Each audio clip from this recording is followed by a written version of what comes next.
This program contains adult content.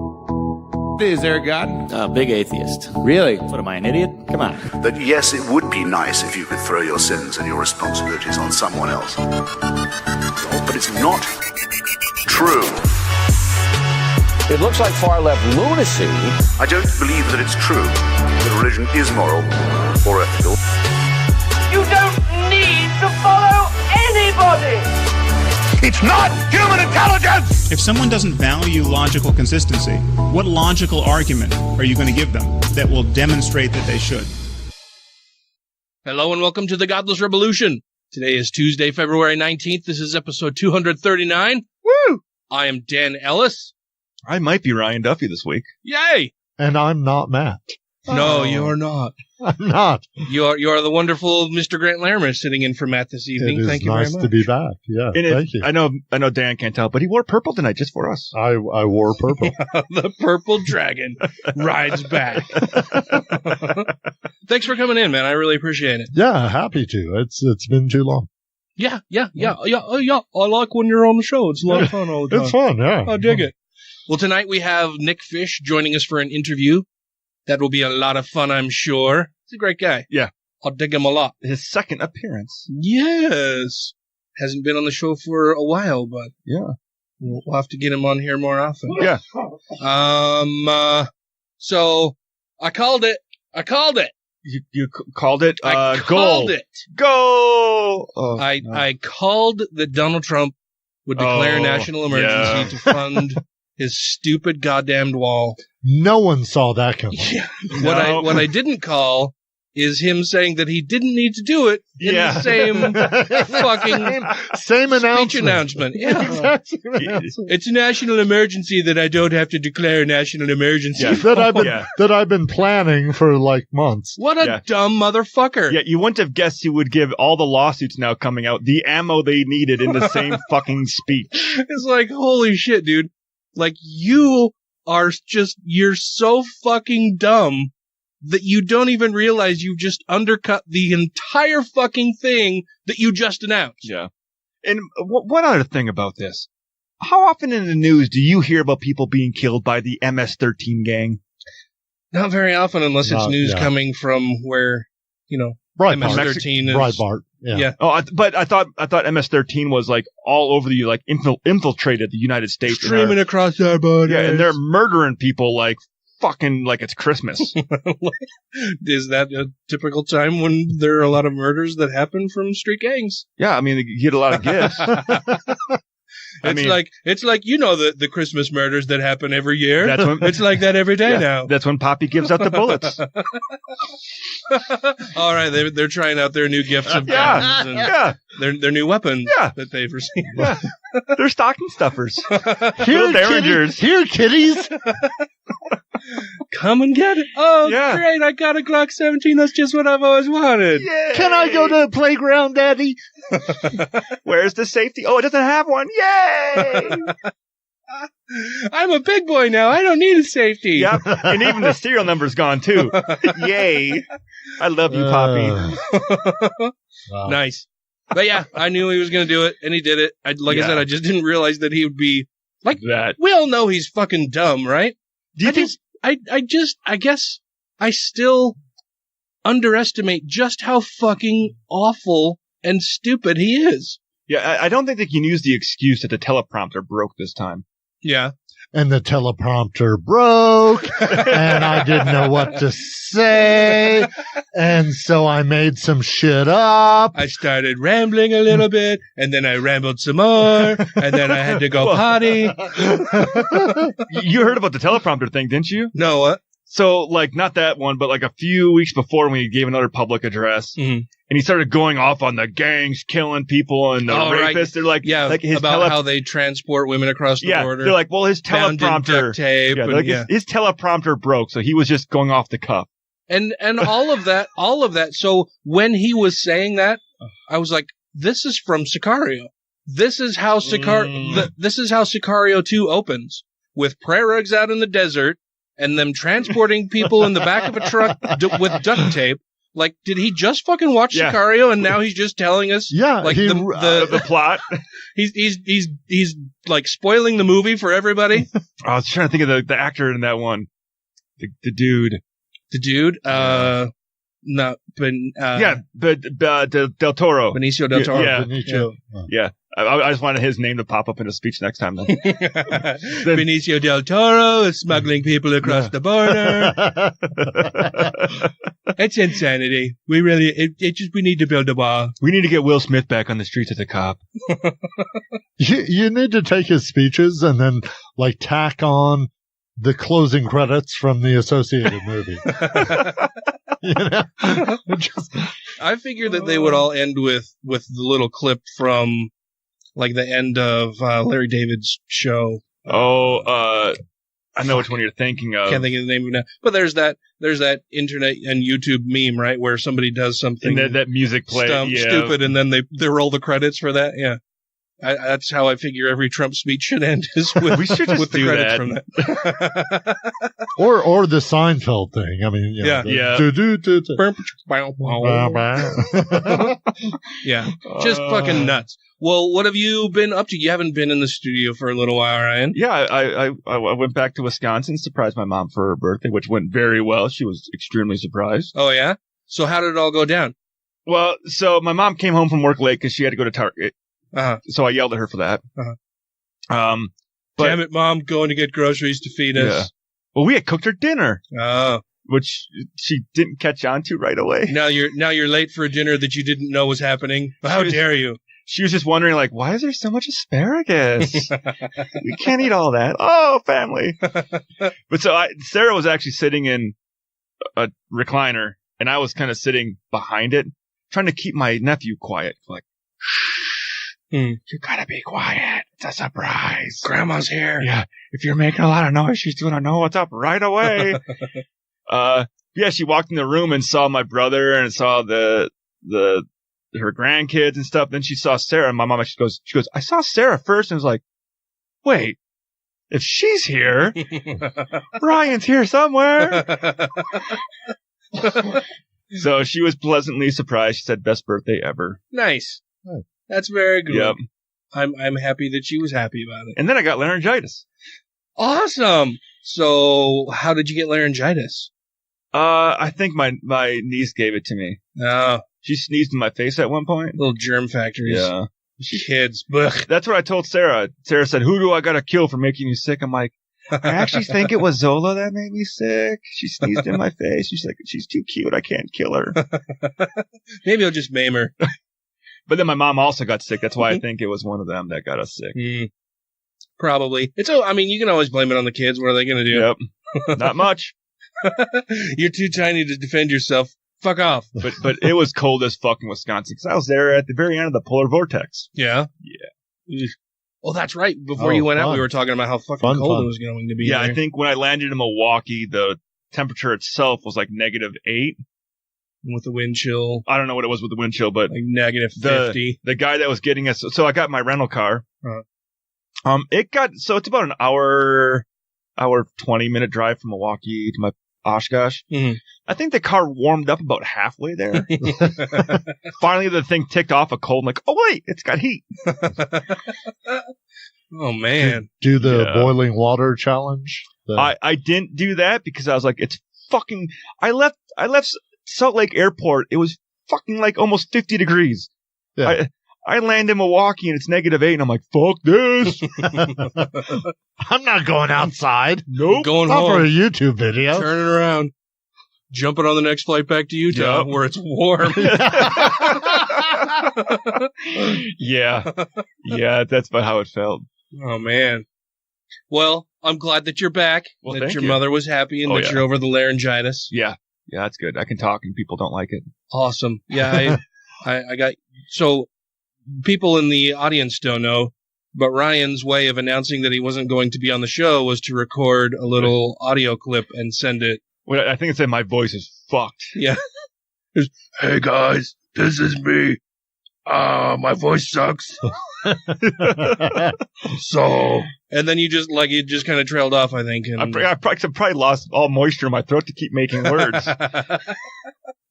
Yeah, well, that was good. And what's new in Mr. Larimer's world? I've been working a lot.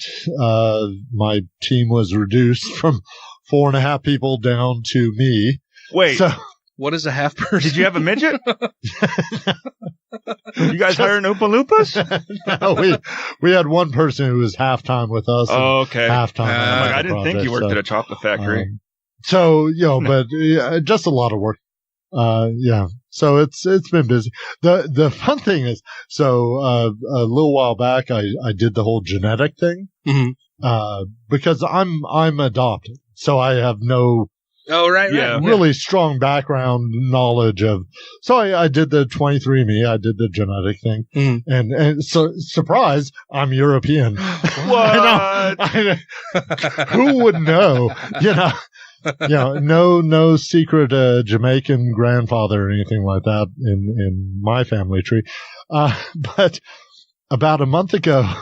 So 23andMe, they have the whole family genetic family thing. Yeah. It's a whole bunch of like 4th and 5th cousins 10 times removed or whatever shit. Yeah.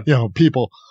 All of a sudden my half brother pops up. Oh yeah. And I knew he existed because I met my bio mom back in the 80s when I was a teenager, and she told me she had a son and a daughter.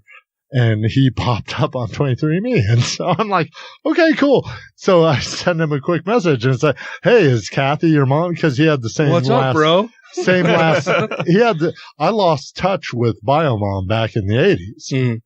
Totally lost touch. I didn't even know how to get in touch with her. And so I sent a quick message, hey, is Kathy. And the impression you left with her apparently was that she shouldn't bother trying to find you again. Well, yeah, I mean, I was a teenager. I'd left Utah, joined the military. I don't remember what happened. Yeah. So we just kind of fell out of contact. So I sent him a quick message saying, hey, is Kathy your mom? I just want to confirm the whole genetic thing. And it dawned on me a couple of days later. I knew about him. I don't know if he knows about me. Oh. Now, it's not like I let the cat out of the bag. The genetic, 23andMe did that. They opened Pandora's box. But it's like, here I'm confirming I know his mom's name. I don't know if she's still alive or anything like that. But, so. This fucking purple dragon contacted me on 23andMe. So he responds a couple of days later. He's like, yes, how are you? Like we're old high school buddies catching up. I'm like, this isn't quite the response I was expecting. Maybe that's why it took 2 days. You're not really communicating whether you know about me or not. He probably spent 2 days typing up very intricate emails in a different way. Yeah.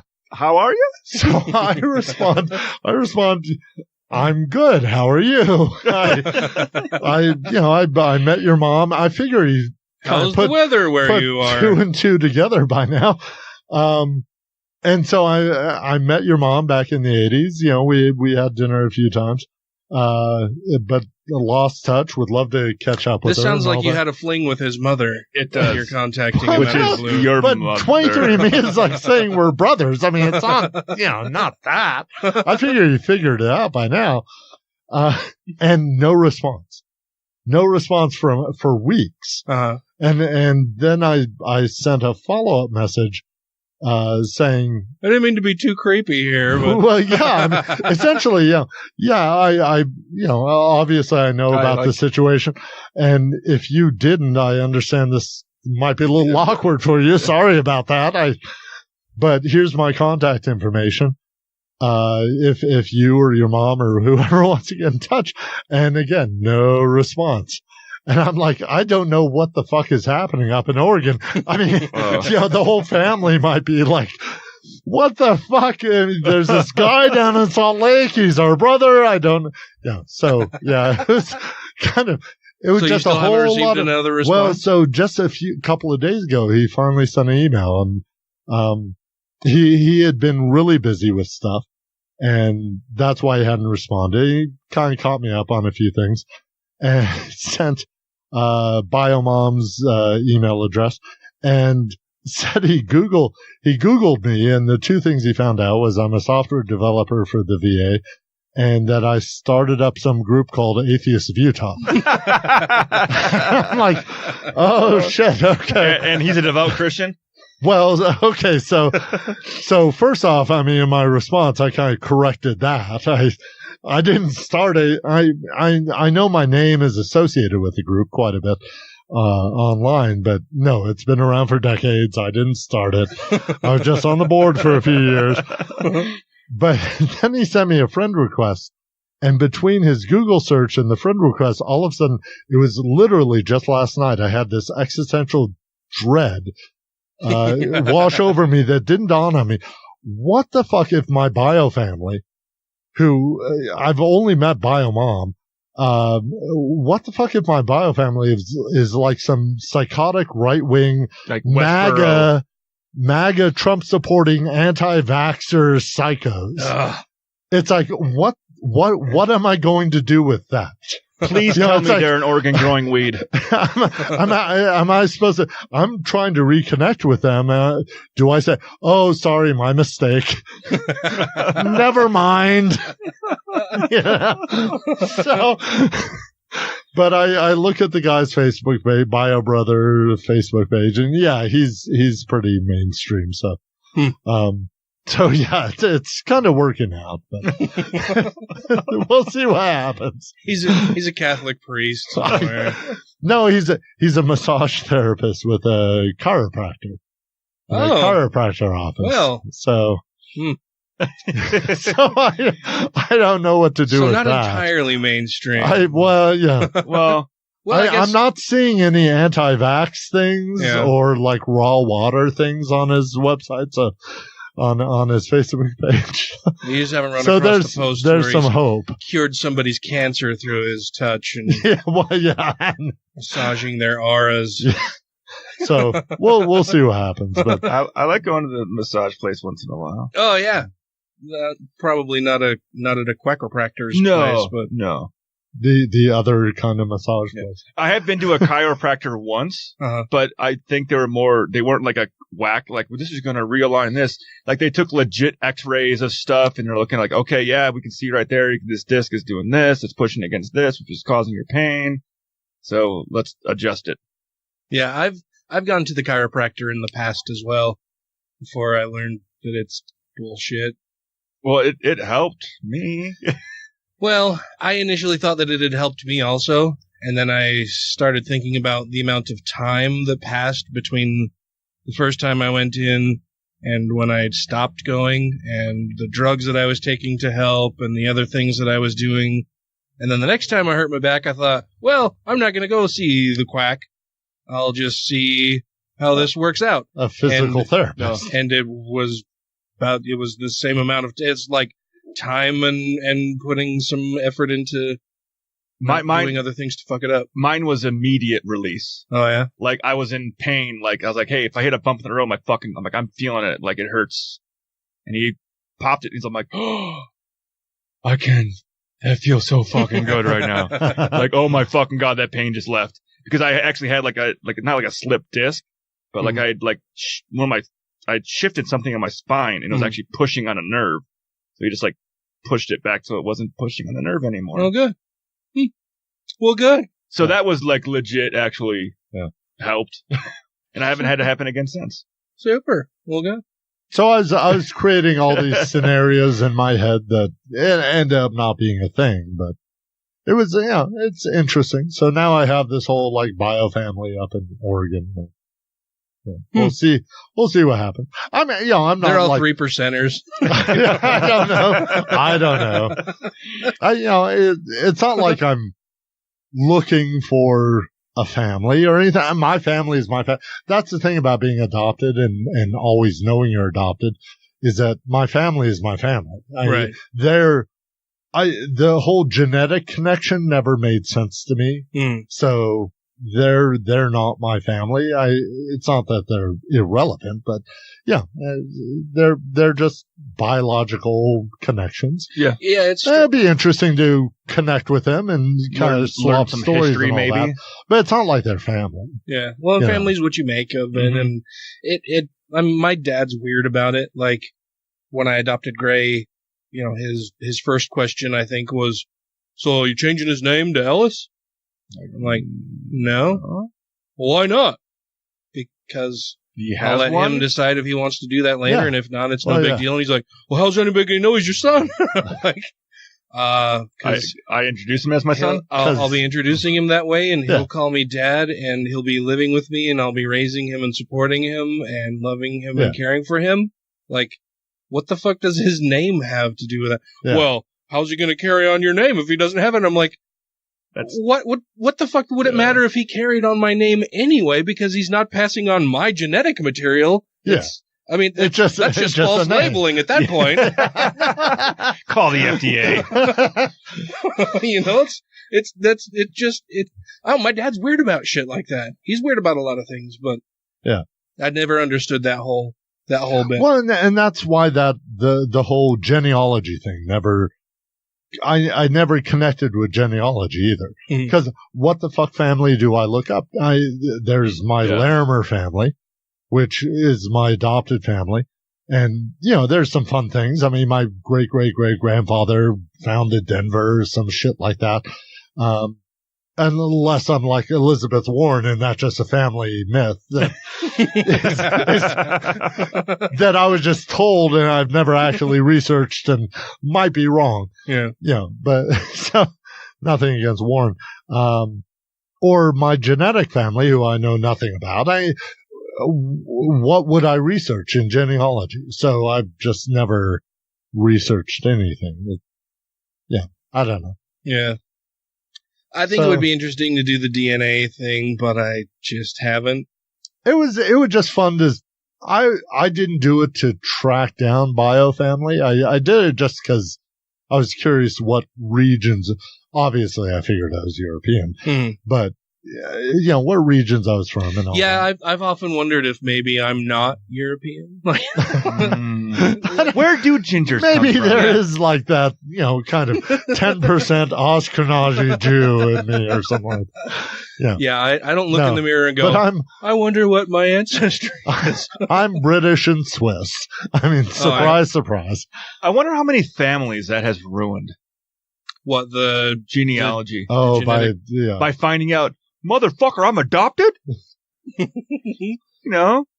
Or you mean getting the genetic testing? Getting genetic testing and find out, wait, I'm not actually related to my fucking family. Yeah. John, who's this son you're supposed to have? Yeah. You have a son?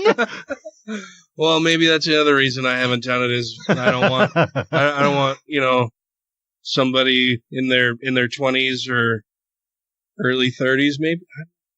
I guess no, they'd have to be. They wouldn't be 30 yet if I had children that I was unaware of. Trying to trace it back to Daddy. that first event in your basement. Yeah, I don't think anybody in my family has done the DNA testing. Maybe they're all afraid. I haven't because they can use your information however they want. Oh yeah. I figured, I spent 8 years in the Army. I've donated marrow to like a donation thing for various things. I figure my DNA is all over the place already in government databases and don't shit use like a black that. light anywhere near Grant. So, I figure the government already has all the DNA on me that they. So I figured I'm not giving anything up. I guess the only one that worried me was I saw where they said that they can actually sell you your genetic information to insurance companies. Yeah. So if they do a DNA test and find, you have this likelihood of heart disease and cancer, then the insurance agency can get in like, oh wait, we see from your genetic test that you submitted willingly to this that we bought, you have a disposition to this disease, so your insurance is going to be higher. I figure, and I've heard about that and that possible concern. I figure they're going to find a way to do that anyway. So the solution to that is passing laws, legislation that prevents insurance companies from using DNA rather than trying to prevent. Because I mean, there's so many ways of collecting DNA. Oh yeah. Well, and insurance companies will find a way. Illegal. If insurance companies are able to adjust rates based on your genetics, they'll find a way to do it unless legislation prevents them from doing it. And they'll get your DNA. Well, as a libertarian, I think they should be able to do that, and then I just won't do business with them. Well, you're not doing business with anybody. All of them. Until none of them will do business with you. Yeah. Oh, wait, you've poked a hole in my libertarian ideology? That seemed impossible for anybody to do. Oh, you'll win this one. I'm not a big fan of libertarians. If anybody out there is unaware of this. I thought you loved them. I think that there are fine and lovely people who are libertarians, and then eventually they learn more about the world, and they're no longer libertarians. Well, I haven't seen any libertarians throw their hat in the race yet, but then again, no one ever hears about it. Very rare. Well, Bill Weld has declared as a Republican, and he ran on libertarian. Every year there's a libertarian option on my ballot. Yeah. Just no one cares about it. Gary Johnson, man. Oh, yeah. That's why. I mean, this whole argument about we need more than two parties. Mm-hmm. We need more than a two-party system. We already have more than a two-party system. I mean, in 2016, there were like 6 presidential candidates on my ballot. Yeah. Democrat, Republican, Green Libertarian, Party, Green, the Freedom Constitution Party. I mean, there are a shit ton of parties. Just no one cares about it. Yeah. Well, and I think so it's not that we obviously have a two-party system, but the reason we have a two-party system is because of the way that we hold and cast our voting. Right, exactly. I mean, it always results in a two-person contest. It's a simple majority vote. Yeah. Well, I mean, setting aside the primaries and the primaries and the electoral college and all that, but just at the state level, it's simple majority. Yeah. And it would be great if we had ranked choice voting where you could say, I like this person the most. I want this person, but then next I like this person. Next I like this person. Ranked choice seems a much more fair. I don't know. It seems like a variation on a theme. Thing. Well, I mean, to me, it seems like a variation on a theme. I mean, it's just the primaries and the elections being held in on the same ballot, rather than having primaries separate. I suppose, but it would. I mean, I don't object to it. Yeah. I mean, I'm fine with it, but I don't think it really solves anything. We should be allowed to vote for the VP too. Well, that would be a terrible fucking idea. Why? Because then, what if you voted for, this person as president and this person as VP, and these two people fucking hate each other? They will never be able to work together. But. Do you does the VP ever actually do anything? Well, the VP takes over the fucking cover. If our fast food loving president dies, and if he is just as heinous as the one sitting in office, kind of like, well, I wish we could have voted on him not being there. Well, that's not how it works. Then you just don't vote for the fucking guy who was president anyway, who picked such a terrible running mate. I didn't vote for that guy. But to have an option in choosing, saying, hey, they get to choose their VP, you don't have any fucking say in it, and they're second in line to president, being like, well, it'd be kind of nice to say, I like that person, that's but where I don't like ranked their choice, VP. I mean, that's where ranked choice voting would be good, because then you could have, it would basically just provides more options and makes it more equitable for all of the other parties that are out there. And it reduces the chance of a spoiler coming along that, divides the vote in one party. And, that individual party, people running on that party platform receive a shit ton more votes than the one person who received a majority of votes for a single person, right? So instead of voting for a single person, you're voting more for an idea and a platform. And so, if you want, I like this Democrat, and then I like this Green Party person, and I like this Libertarian person, and the Republicans at the end of the list, or I have to pick between a Democrat or a Republican. I've only got one vote.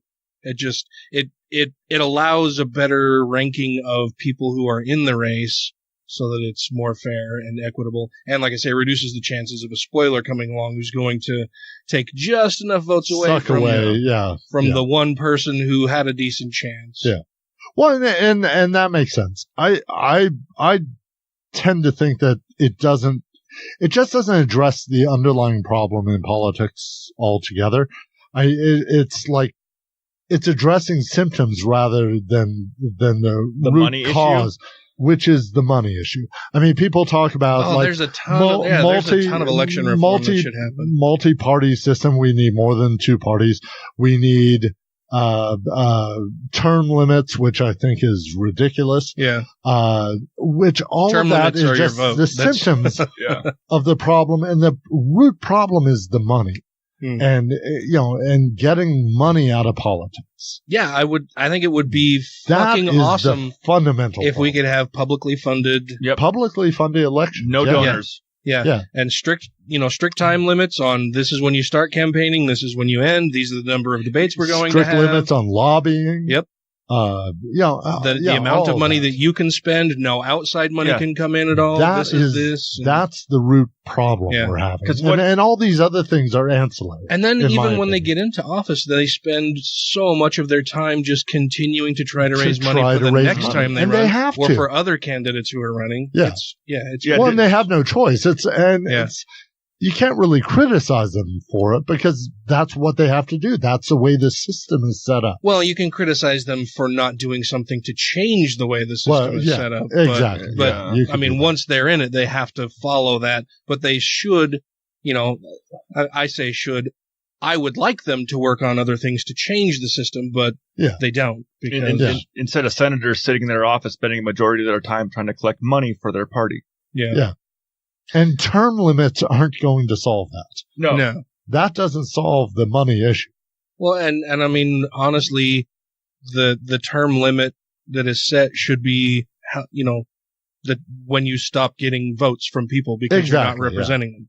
Yeah. If you're representing the people well and they still want you to hold office, then you should be allowed to do that. Yeah. Unlike here in Utah, people are like, we should have term limits. I'm like, you realize you voted for the same fucks for fucking 30 years? Well, and what problems do they think term limits are going to solve? Same people who voted for Orrin Hatch. Yeah. Over and over. Who ran initially on the entire idea of term limits. Yeah. Are complaining about term limits, yet they would reelect Orrin Hatch in a minute. Well, he wears the right jersey. Yeah. It's that special Mormon one underneath his shirt. It's special Jesus magic underwears. My bishop said vote Orrin. Well, let's get to the interview with Nick. Okay. Because he's a very cool guy. Yeah. All right. Cool. Hi, this is Dr. Hector Garcia, author of Alpha God, and you are listening to Godless Rebelution. Eleanor? Is that you? No. Called a cab like 20 minutes ago. It says it's 10 kilometers away, which is, I don't even know how far. It's a little over 6 miles. Is that why you came out here? To scold me about the metric system? No, I was about to call a cab myself. I have an early class tomorrow. Then I saw my friend hiding behind a plant and I got concerned. Then my friend lashed out at me again, so I'm going to take off and leave her here with dirty leaves in her hair. Wait. I'm sorry. Don't go. You're a brain scientist. Can you tell me why I did that in there? I mostly do clinical research in neuroscience. I don't really specialize in temper tantrums. Maybe you need a child psychologist or a binky. It's a solid burn. I deserved it. I did. But please, can you help me? Why did I do that? Okay, here's my guess. As humans evolved, the first big problem we had to overcome was me versus us. Learning to sacrifice a little individual freedom for the benefit of a group. You know, like sharing food and resources so we don't starve or get eaten by tigers, things like that. Okay, with you so far. The next problem to overcome was us versus them, trying to see other groups different from ours as equals. That one we're still struggling with. That's why we have racism and nationalism and why fans of Stone Cold Steve Austin hate fans of The Rock. No, we hate The Rock because he went Hollywood and Stone Cold keeps it real, so The Rock's fans are the real jabronis. Point made. keep going. Well, what's interesting about you is I don't think you ever got past the me versus us stage. The Brainy Bunch is basically the first group that became part of your self-identity, and now that's breaking up. You're feeling this new kind of loss, and you're scared of going back to being alone. I mean, that's just my guess. The other possible medical diagnosis is that you're just a bit of a dick. Rejoining the Godless Rebelution podcast now. All right, on the line we have the wonderful, fabulous Mr. Nick Fish from American Atheists. How are you this evening, sir? I'm doing great, Dan. How are you doing? I'm doing very, very well. Thank you for asking. It's been a bit of a zoo here today. I have a bunch of dogs over here. There's my 3 dogs, and then Tracy's daughter brought her large shepherd mix over, and he's just hyper. Yeah, that's an understatement. So when you say zoo, you literally mean zoo. Oh yeah, it's yeah. Well, a zoo with like one kind of animal. Yeah, Noah fucked up. The 2 if you include me, I guess. What is with this arc? Something is wrong. So we brought you on here to find out all about the wonderful and amazing things that are going on with American Atheists these days. I hear there's something happening in April. Yeah, I'm hearing rumors about it, absolutely. So we have our national conference every year, Easter weekend. Make sure to check out, there's a really fantastic website. We actually are announcing the first slate of speakers tomorrow, so you're going to get a little bit of a sneak peek on that. Well, when this goes up, they may have already been announced, so I apologize for everyone in actual radio land. So the website for that is www.aacon2019.org, or you can just visit atheists.org and click the really large link on the front page. That'll get you there as well. Tickets are on sale, obviously. If you are a local activist, we have a really great discount to help you get to the convention. It's $99. Normally it's about $250. But if you're a local person wanting to get out and meet the atheists in your community, it's $99. We also have a no excuse, no paperwork needed hardship price. So if you're on a fixed income or somebody where the cost is just a little bit out of reach, that's also $99. So if you're coming in from halfway across the country and spending money on a flight and a hotel, and it's just too much of a lift to pay the full price, you can just pay $99 and get in for the whole weekend. It is the cheapest national conference out there because we want to make sure that everybody who wants to attend can attend, and they can have that really great social experience, but also learn a lot about activism, learn about what we're doing, and learn how they can get to work in their communities. I think that's fantastic that you're offering those discounted tickets. That's wonderful. I know that for a lot of people, it is a stumbling block. Yeah, and I would be remiss if I didn't thank the people who helped make that happen. We have some really fantastic donors that help us offer those prices, subsidizing that. We have a really generous donor who is supporting actually the awards dinner. So for the first time since I've been with American Atheists, so 7 years now, the awards dinner on Friday evening is free for anybody who'd like to attend. And that's thanks to the generosity of Eddie Tabash, who is a longtime supporter of ours, Platinum Life member of American Atheists, and also the chair of the board for the Center for Inquiry. So if anybody says that we don't get along in the atheist community, they don't know what they're talking about. We get along really well with our friends and allies in the other organizations. But also, the other discount that we do is for students. I think that if you attend any of the atheist community events throughout the country, one of the first things you notice is the average age tends to be a little north of prehistoric, I guess.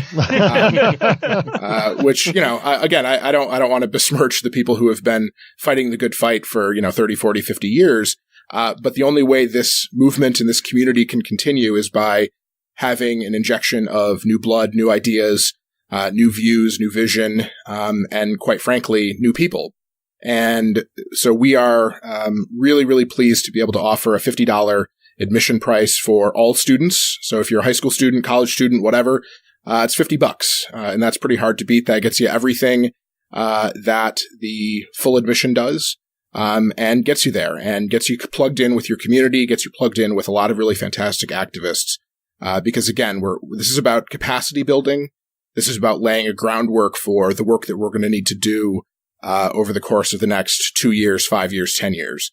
And again, I would be remiss if I didn't mention the generosity of our supporters, including Phil Ferguson, who has generously offered a matching grant. And I don't want to necessarily plug a competing podcast, but I'm going to. Please do. We love that guy. Yeah. So Phil Ferguson is matching anybody who becomes a Patreon or a patron for his Patreon. I'm not quite sure the words there, but if you join on Patreon to support his show, he's donating 100% of the proceeds of that and matching it to American Atheists to get students to our conference. And so this is going up later this week, so keep an eye out for that. We are offering travel grants for students. So you apply if you're bringing a group of people from your college group, your campus group. You'll go to our website, you'll apply for that, and we will potentially chip in some money to help you get there, but we'll pay for your hotel, or rather Phil and his listeners are paying for your hotel. So you can get in for $50 and not have to worry about a hotel. If you can get yourself there, you're in. And you get to stay at the hotel, you get to hang out with everybody, and you get to be a part of the whole event basically for free. And that's thanks to people who, again, have the vision and the means to implement that vision to make sure this community stays vibrant well into the next decade. I think that's fantastic. One of the criticisms of the atheist community at large is that we don't have a way to help people who are less fortunate because we don't, we don't have, centuries of requiring people to pay tithing to us. Mm-hmm. We have no central authority that collects all of that and can disperse it. So I think it's great that members of the community are stepping up to offer help like that and assistance for people who want to go, but, that finances have been a stumbling block, a roadblock for them in the past. So I just have one question on the prices. Sure. Is there a special price if the government shuts down again for federal employees? Well, if you need that fixed income price, take it, man. That's what it's there for. Especially if you're a federal contractor, because I know that for whatever reason the president doesn't seem keen on paying contractors. I feel like this dates back quite a time. But he never has. Yeah. No, well, not to put too fine a point on it, but yeah. Well, so it's this weird because they want to privatize all these things and bring in contractors, and apparently it's so that if they shut the government down, they just know that they don't have to pay them. Makes it so easy, guys. So I think you just asked where it was. So we're in Cincinnati, Ohio, right across the river from northern Kentucky. We're at the historic Hilton Netherland Plaza Hotel. This is something I didn't even know until I went and toured it. It is actually the basis of 30 Rock. So 30 Rock in New York City, the Rockefeller Center. It's a city within a city design. So the intention was that this complex would be a hotel and offices and a shopping center and a gallery and a gym and a fitness center and all this. And over the years, they've obviously changed it and adjusted what's in there. But it's this just really gorgeous, old school French, what's the word I'm looking for? Art Deco, French Art Deco. There we go. Architecture that's just beautiful, historic, and is a piece of American history. And I'll tell you, the rates for the hotel room, the normal rate, if you're trying to stay there just on any given day, is like $225, $250. For us, it's $105. So you are not going to get a better deal anywhere in the Cincinnati area, including across the river in northern Kentucky. It's actually cheaper to stay at the conference hotel than it is to stay 20 miles away in Kentucky. So get your rooms. You can learn again more about the conference at aacon2019.org. And you need to get them fast. I know from personal experience that they are selling out quickly. When I reserved my room just last week, Wednesday is already full for the rooms, so I had to pay regular price for the room Wednesday night. So and so we're coming up on about 85% booked. So we're almost there, and we typically this is the last little rush here in the last 2 months where people buy everything. So you'll want to get that quick if you haven't yet. Yes, for sure. I'm really looking forward to it. I'm looking forward to seeing you again. I mentioned, I don't know if I mentioned at the start of where we're actually recording, but you were previously on the show on episode way back, number 74, that was titled Nick Fish in the 800-pound gorilla hole.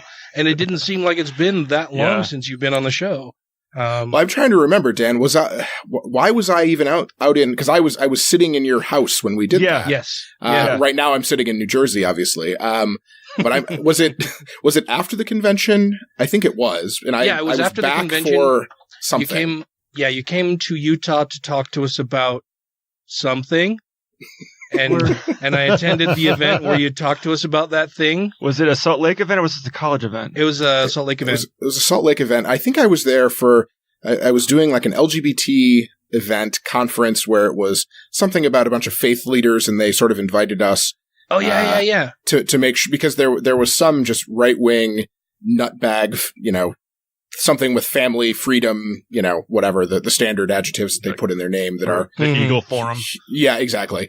That was taking place in Salt Lake City, and so the National LGBTQ Task Force said, "The World Congress of Families." That's what it was. That's what it was. Yeah. Oh God, yeah. That gloriously named thing. So that was going on, and I was there with an LGBT organization, having a sort of faith leaders who aren't shitty. Am I allowed to say shitty? Absolutely. Confab. And they said, you know what we need? Atheists. So, and when I say atheists, I actually mean atheist. There was one of me in the room, and that was about it. Everybody else was not. So I was sort of the lonely voice of dissent on a few things, but that's all right. It's nice to be at the table. So, but I remember I spoke to Atheists of Utah, and then we had some beers and sat in your studio, recorded, and had a great time. Yeah, it was a whole lot of fun. And like I say, I am still surprised that it has been that long since we've had you on the show. We were so young back then. Oh, and we were so young and naive. I didn't even have a mustache then. Yeah. Well, Dan had a bigger beard. I didn't even have gray. And I think we were talking about, this was like in the very beginning of the Democratic primary for 2016. I mean, this was like 3.5 years ago, I think. Yeah, that was October of 2015. 15, yeah. No votes yet. It was just the very beginning of everything. So yeah, we were innocent. Yeah. We probably all thought there's no way Donald Trump will win. Those were the days. I'd love to go back, and when I say love, maybe that's not the right word, but it would be interesting to go back and listen to our crappy punditry about what was going to happen with Donald Trump. We had it all so wrong. Oh God, mistakes were made. At least we can admit it. Yeah, right. Yeah. No, I never said that. What are you talking about? Burn the tapes.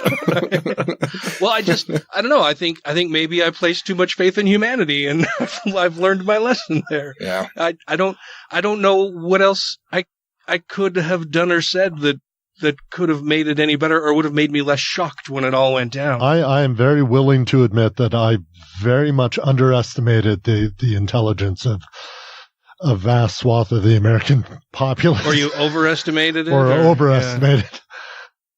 Yeah.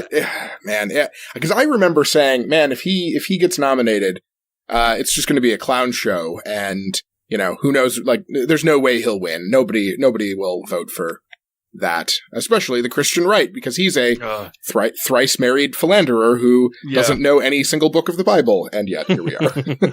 And has the hots for his own daughter.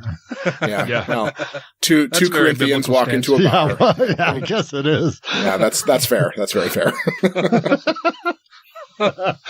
So you were recently in Arizona. What were you out there for? That's why you weren't on the show a couple weeks ago, and then last week we had the State of the Union. That's right. And yep. Or no.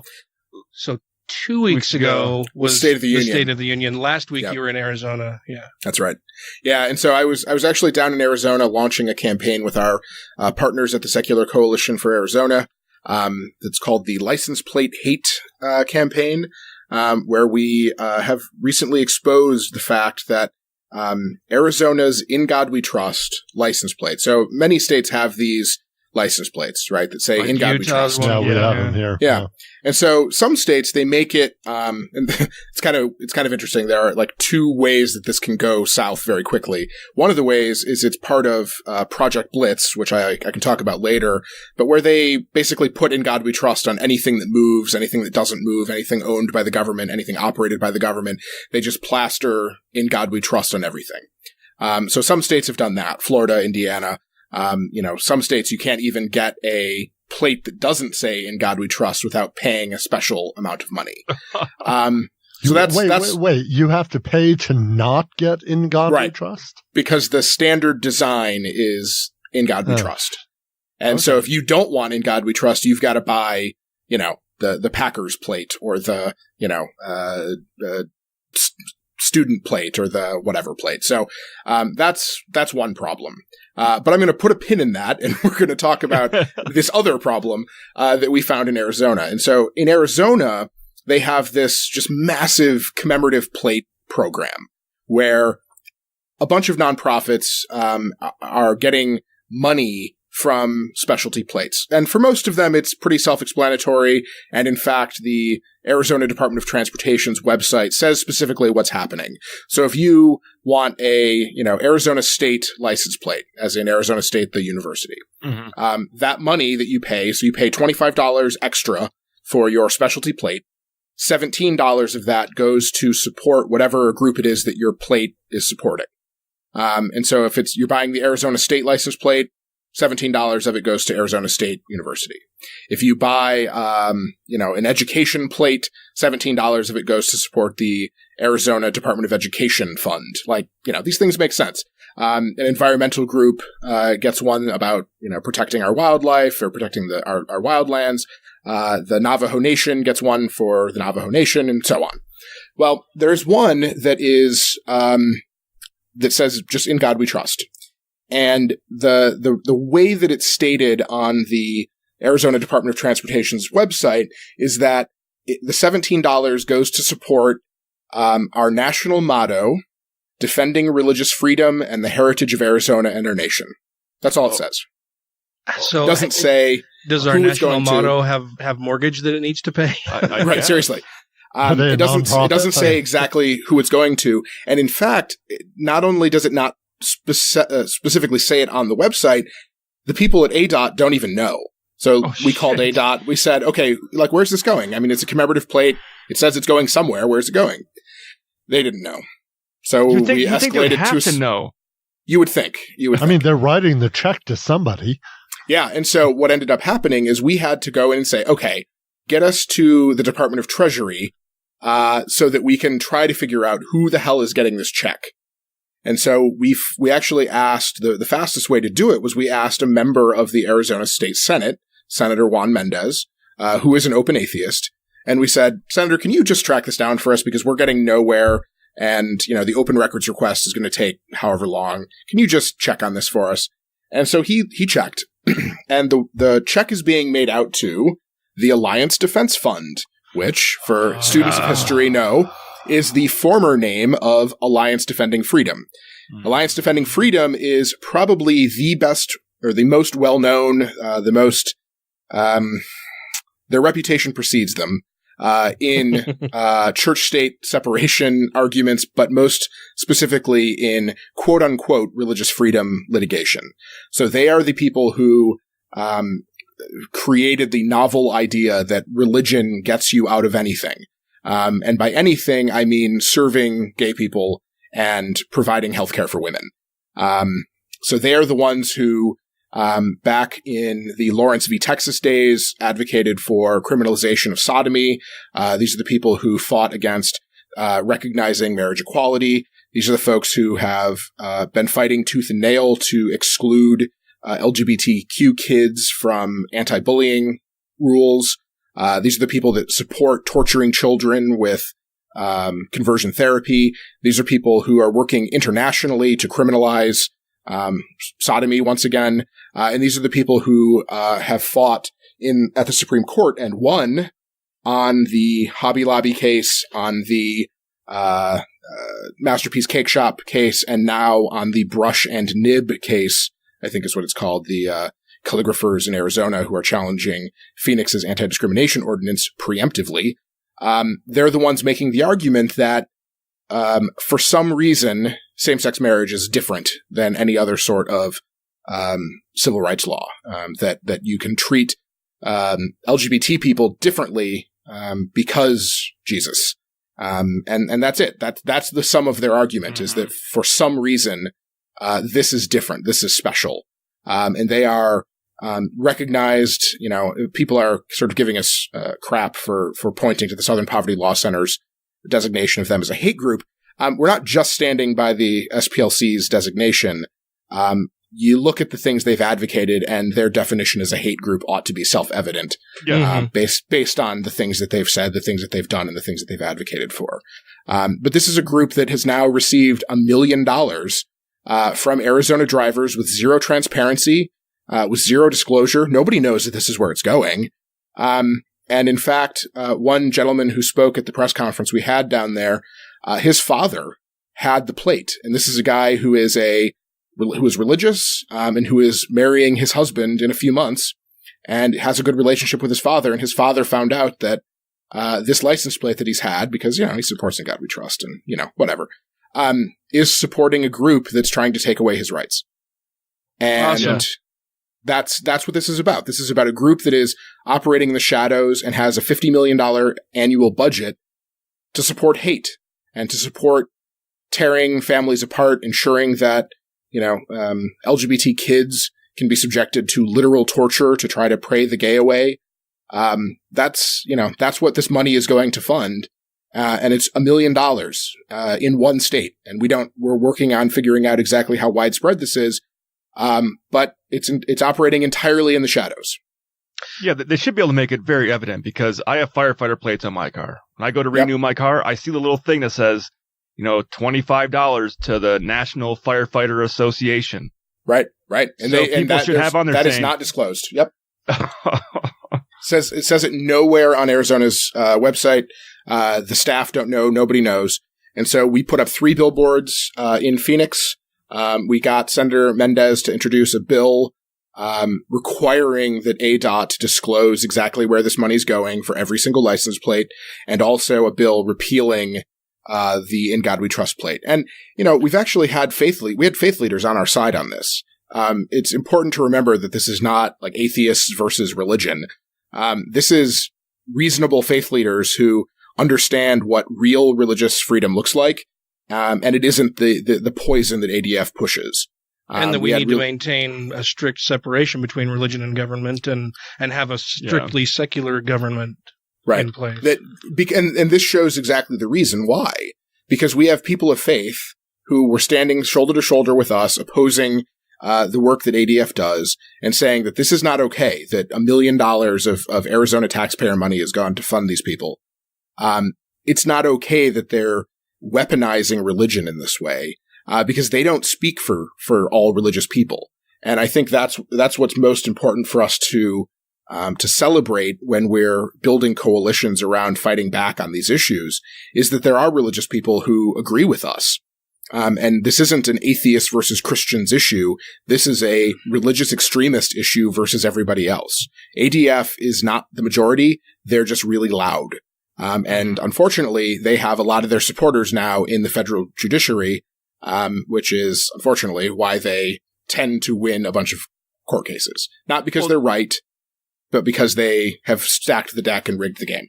Yeah, and they must obviously have somebody high up in local office there to allow them to be able to shove this through without anybody knowing what's happening. Yeah, and so the funny thing about that is the In God We Trust plate was created, but then the money wasn't directed to anyone for years until there was a floor amendment in a totally unrelated thing, basically saying, okay, the first nonprofit group that donates $32,000, I think it was, to set up this plate gets the revenue in perpetuity. And golly, isn't that weird that ADF was right there with the check ready to go, right when it happened. And the person that introduced that floor amendment has actually been represented on multiple occasions by, guess who? Alliance Defending Freedom. Mm-hmm. And so we put up this billboard. It says, is your license plate funding hate? Learn more at licensplatehate.org. And it has a picture of the In God We Trust license plate. that says ADF-H8. But we've got a website up with tons of resources about exactly what ADF stands for, quoting their own words. This isn't just us, painting them with too wide of a brush. They are proud of the positions they take, but they are very aggrieved that we called them a hate group. These poor defenders of religious freedom are very, very upset that they've been unjustly painted by the angry atheists. We're trying to stifle free speech, is what they're saying, which is just hilarious. Because these are people who, wake up every single day, ready to weaponize religion, to make sure that Christian supremacy is cemented in our laws, and that women can't access reproductive health care, and that LGBT people can't access public services. These are people who think that I should be able to be fired from my job because I'm gay. These are people who think that I shouldn't be able to adopt children. These are people who think that my parents shouldn't have been able to adopt me because they were the wrong kinds of Christians. Yeah. This is personal for me. I'm an adopted child, and this is about this group stands by the notion that your tax dollars, our tax dollars, should go to organizations that don't just discriminate against LGBT people. They don't just discriminate against, trans people. They discriminate against people who are not just not Christian, but the wrong kind of Christian. Yeah. This happened in South Carolina 2 or 3 weeks ago, where the Trump administration granted a waiver to Health and Human Services Department guidelines saying that adoption and foster care agencies that receive federal money can't discriminate. They granted a waiver.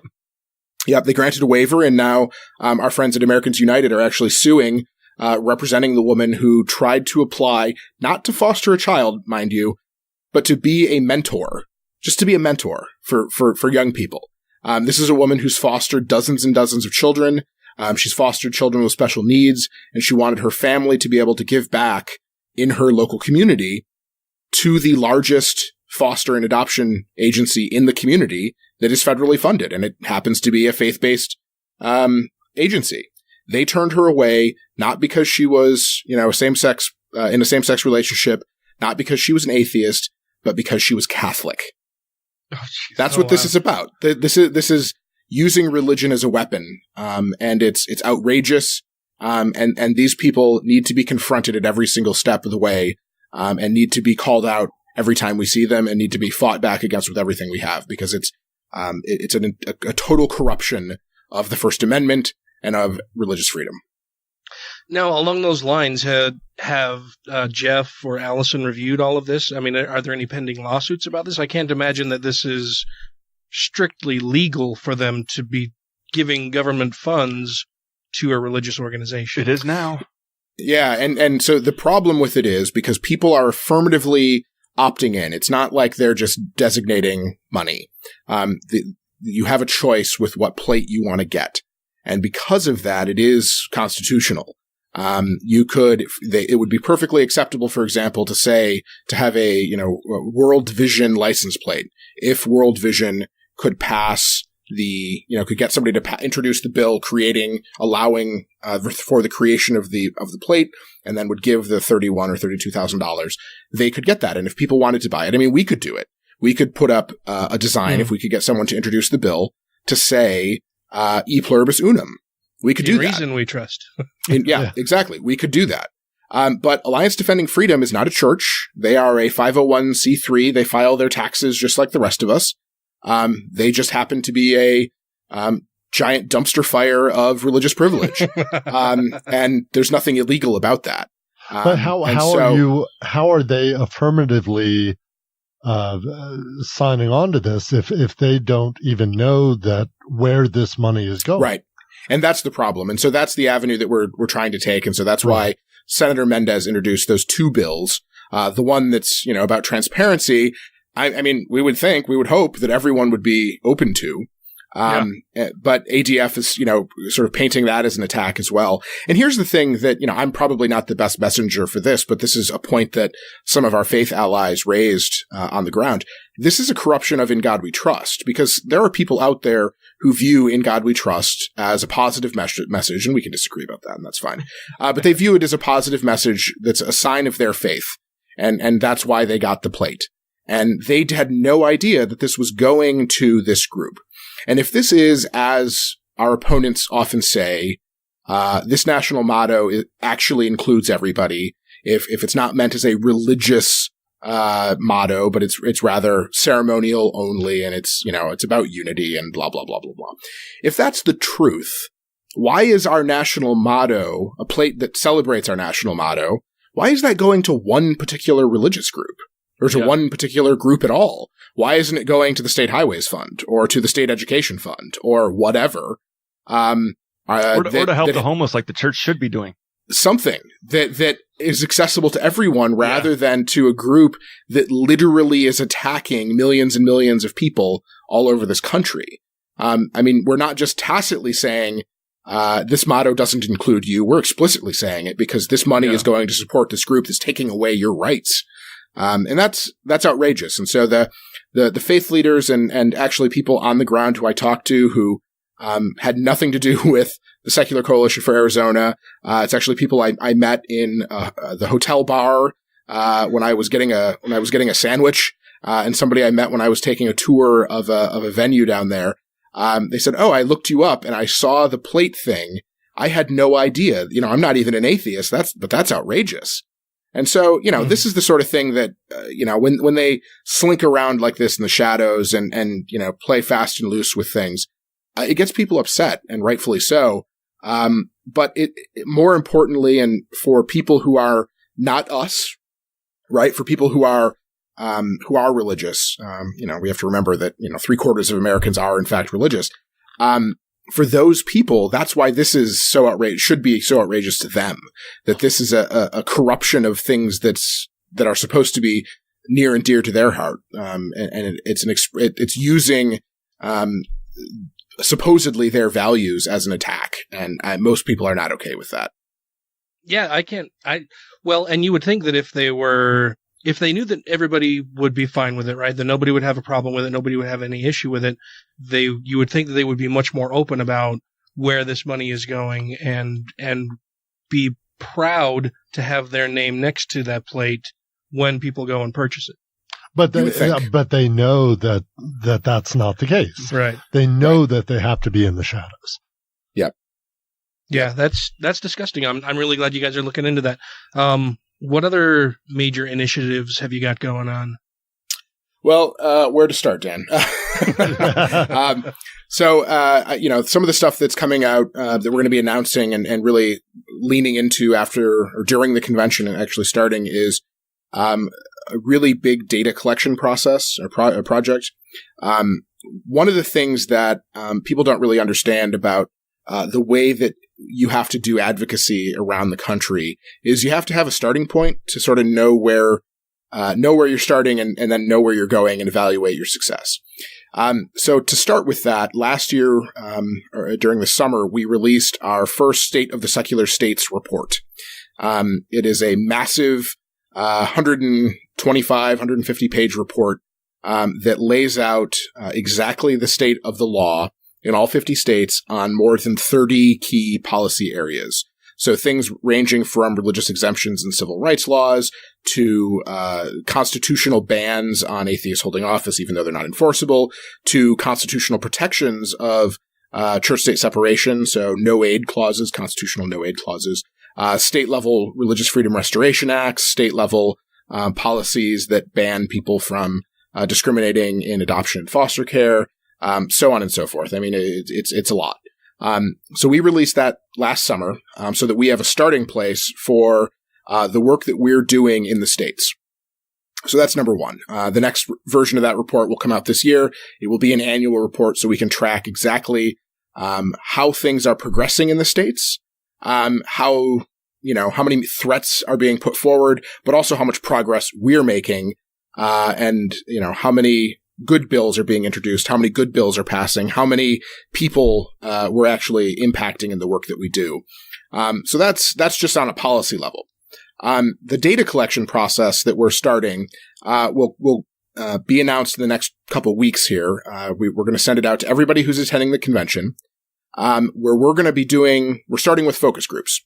So we're going to recruit about 100 people, maybe 120 people to participate in some narrow focus groups around their experiences as atheists. So, where were you born and raised? What sort of experience did you have becoming an atheist? What was your family like? What religion were you affiliated with previously? Were you raised an atheist? To learn a little bit more about our community, so that we can better meet the needs of the people that we're serving. After we do that, we're kicking off the largest collection of rigorous, scientifically valid data that's ever been done for our community. One of the unfortunate things about serving our community is nobody really knows a lot about us. The Pew Forum, surveys non-religious people as part of their broader religious survey, but they don't really dig in on the needs and the specific challenges of being an atheist in America. And so that's what we want to look at. That's what we want to do. Whenever they report their findings on faith in the United States, it doesn't even say, these are the atheists. It's more, there's all of these different types of religion, and then these people claim no affiliation or are or non-religious. Yeah. Yeah, exactly. And so that's something we want to try to rectify. And one of the important considerations here is this isn't just, for us to pat ourselves on the back and say, oh, wow, it's really great that we have this. It's more than that. It's about being effective in advocacy. It's about getting access to grant funding. This is a huge untapped resource for this community that we've basically not tapped into at all. Most of the time, if you're applying for I think it's something like tens of billions of dollars in private grant money, you have to have data to back up what you're doing. You have to have data to back up where you're starting from, whether what you're doing works, all that. And we have nothing. We don't have any of that data. And so this is why it's really important for us to have a firm starting point as we move into the next 5 years, right? We need to know where we're coming from and know that what we've done has actually made a difference. We also need to know that what we're doing actually serves the community that we're claiming to serve or that we want to serve. And lastly, we also need to know why certain people aren't part of the community yet and what we can do to provide support for them to encourage them to become part of the community. So there's a lot of reasons for it. But suffice to say, this is something we're really excited about. It's something that Allison Gill, our Vice President for Legal and Policy, has experience doing. She launched the largest data collection program for trans people when she was working at the Human Rights Campaign, I believe it was, that basically formed the foundation of all the advocacy work the Human Rights Campaign has done on trans issues since her time there. So this is something that we're extremely excited about and will pay dividends for years to come. The struggle with it is it's not sexy, right? People don't look at this and go, yeah, data, hot. They like lawsuits and they like billboards, and that's fine. And we're going to keep doing those things. But we need to lay the groundwork for capacity building so that we can continue doing what we've been doing for 55 years for another 55 years. We're a community who claims to care a lot about data and reason and science. So we should stop doing things based on intuition and based on what feels good, and instead look at the data and make sure we're calibrating our work using that data. Right. As a data guy myself, I'm like super enthused by that idea, and I love the one thing you said. I love the idea of trying to figure out why more secular atheists, non-believers are not involved in the community more. Right. That's been a recurring issue even down here at the local level, trying to figure out how to get them involved, how to get them interested in being involved more. Yeah. And it's not just interest as well. It's like what things our church is providing that we're not, that are keeping people in the pews. Right. And this is, any sociologist who looks at these things will say, yeah, it's not just the dogma, obviously. It's all the other things that religion provides or that churches provide that, we need to do a better job of. And so it's not just gathering the data, but it's also for us supporting local groups who are providing that type of support structure for people in their communities, and giving them resources and empowering those local groups in not in a top-down way, but in a collaborative and supportive way, to make sure that we're giving them resources to point themselves in the direction they want to go. So if they want to, weigh in on whatever issue, we're not telling them, no, don't talk about that. We're saying, great, here are the tools to do that. Here's the process. Here's potentially who to contact. Go for it. Meet your community where they are, but also look to where you want your community to be and go there and find those people and reach out to them and build bridges and build collaboration with partners in your area on issues you care about. Yeah, well, and it's hard to effectively communicate with and address the specific issues within your community if you don't even know, necessarily who that community is or what their interests are and how they came to be a part of that community. So I think that's a great idea. Yeah. Yeah. It's something I'm really excited about. And, like you just said, as data people, this is something, the joke is that the plural of anecdote is not data, except for sufficiently large values of anecdote, and we simply don't have that yet, and so we need to be better about it. The other thing, just again to circle back to advocacy, it's one thing to go into the halls of Congress and say, we have 250,000 people. 250,000 advocates who've, engaged with us. We represent X number of constituents. It's another to walk into a state legislator's office and say, State Senator Jones, we have 87 people in your legislative district. And in fact, they're all standing outside right now and would like to talk to you. That's an important way for us to be able to affect state policy. Because let's face it, not a lot is actually happening at the federal level right now. I mean, I don't want to minimize the work that we're doing and that our allies are doing at the federal level, but a lot of the worst things and some of the better things that are happening right now in policymaking are happening at the state level. And we can't be involved in that process if we can't, number one, activate local advocates to go talk to their people in these state houses. But more to the point for this data collection process, if we can look to them and say, your district has this many atheists in it, and this bill will help them, hurt them, denigrate them, whatever. If we can point to that and say, this is how many constituents you're alienating, and, you're doing that at your own peril because we have this much strength in numbers. We have this many people who are voting, and we have this many people who are advocates in our system in your district. You're really at risk here if you move forward with this. If we can point to those numbers, we can actually make a difference at the state level where, again, these crazy bills will sometimes slip through without even a discussion, just like this Alliance Defending Freedom and God We Trust bill. It was a floor amendment added at the last moment with zero debate, zero disclosure. And if we can push back on that and say, all right, this is exactly who you're hurting with this sort of thing, we can actually make a difference in people's lives, rather than the sort of morass that's happening at the federal level. This is Matt Dillahunty, and you're listening to the Godless Revolution. I think I'm going to do some new material tonight. How do you guys feel about that? I just have to say, I don't get these idiots who don't understand the concept of consent. They're like, I have to ask if she wants a dick in her? Wait, what? That's going to totally throw off my momentum. You ask questions all goddamn day. You go to McDonald's, you say, hi, I don't want pickles on my burger. Can I make sure that there are no pickles on my burger? It shouldn't be daunting to say to a woman, hey, can I put my pickle in your burger? Women love questions, right?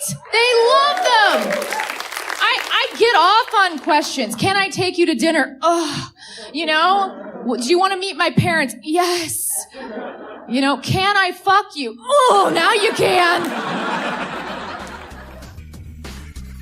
Thank you to everybody who has rated the show on iTunes and Stitcher and are following us on YouTube, Twitter, and Facebook. And to all our Patreon patrons, you make the show possible. I want to circle back. You mentioned Project Blitz earlier and said we'll come back to that. What is Project Blitz? So I've got a website for you. We've got websites abound, Dan. Well, and I know all of this. Well, because I'm on the calls and that kind of stuff. Yeah. But I want to make sure that everybody else is more aware of this also. You read your emails that we send out. It's great. Dan wants you to make sure that he knows he pays attention.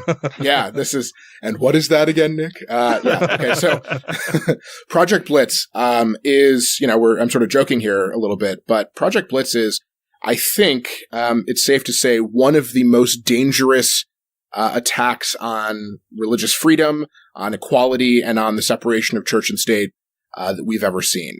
I'm not overstating it when I put it in that stark of terms. Project Blitz is what they have called their own project, what they have called their campaign, they being the Congressional Prayer Caucus Foundation. If you're doing branding, I feel like calling it Project Blitz is a little bit on the nose. It's like, we want it to sound scary. Project Blitz. Perfect. Yeah, right. Exactly.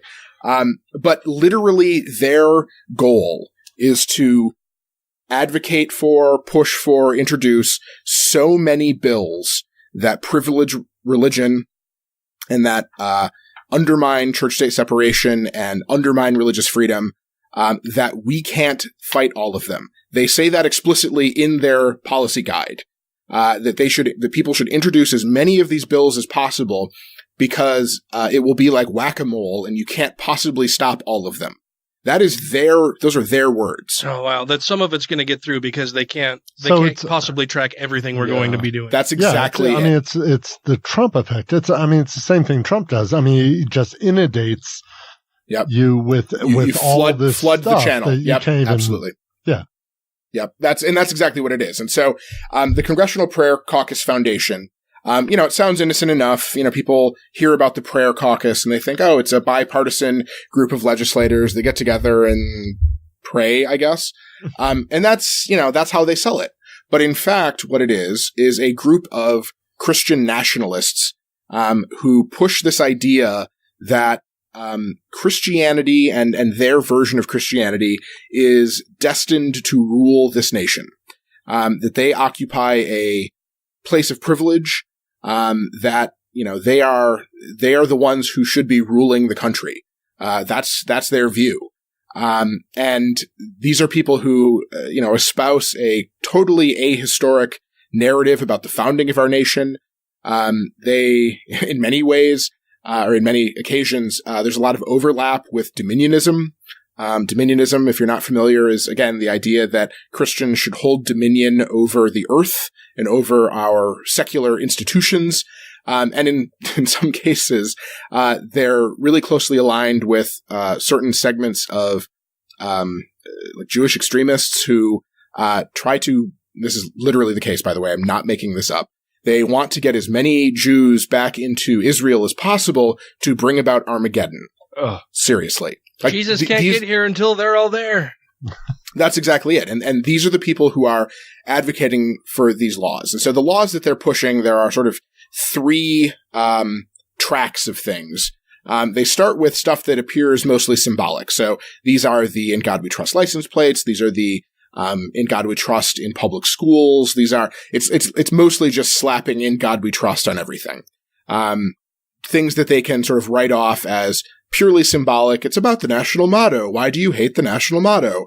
That's how they start. So they go after this low-hanging fruit, that they view as easy. And if anybody complains about it, they engage in what we call faith baiting, where they will attack people who oppose these laws as unchristian or as hating religious freedom or hating the heritage of our nation. And this actually happened in Minnesota with a state senator John Marty, who is actually the son of a minister, the grandson of a minister, the brother of a minister, the father of a minister, who didn't want schools to put up In God We Trust because he thought it was, it's ridiculous and it makes non-religious students feel like second-class citizens. Well, and he said, Yeah, exactly. And it cheapens people who actually, have an honest view of their religious beliefs, and don't want it plastered on every flat surface owned by the government. And he said, this is ridiculous. We shouldn't do this. Well, they went on Breitbart and Fox News and InfoWars and all of those. All the classy sites. Yeah, exactly. All the highly accurate, highly non-editorialized, straight down the middle sites, and attacked him as, anti-religion, anti-Christian. And that's what they do. They use this as a wedge issue. And again, their legislative guide explicitly says, use this as a wedge issue against lawmakers who disagree. And so that's pretty gross on its face. Secondly, the next phase, and these are slightly heavier lifts, but not difficult, are bills that amplify or increase this notion that America is a Christian nation. So they'll be mostly symbolic, but there'll be things like the Year of the Bible, Christian Heritage Month, things like that are more explicitly Christian and push a false narrative about the founding of the nation, more so than just religion in general, like In God We Trust. But they push this very specific agenda. Things like National Religious Freedom Day, they put out, which, by the way, is a commemoration of the Virginia Statute on Religious Freedom, which they totally ignore in their crazy fever dream version of things, and talk more about how people shouldn't be forced to do anything that conflicts with their religion, which is not what the Virginia Statute for Religious Freedom said. But so they put forward these just totally ahistoric pieces of legislation or bills or resolutions or whatever. Pieces of something. Yeah, exactly. And advocate for those. So that's phase 2. Phase 3 is where things get really dangerous. And these are the bills that attack civil rights protections primarily for LGBTQ people. So these are bills that, ensure that people can torture their children with conversion therapy. These are bills that say that you can use tax dollars to discriminate against LGBT people in foster care and adoption. And it's not just, by the way, discrimination against potential parents. It's discrimination against potential children.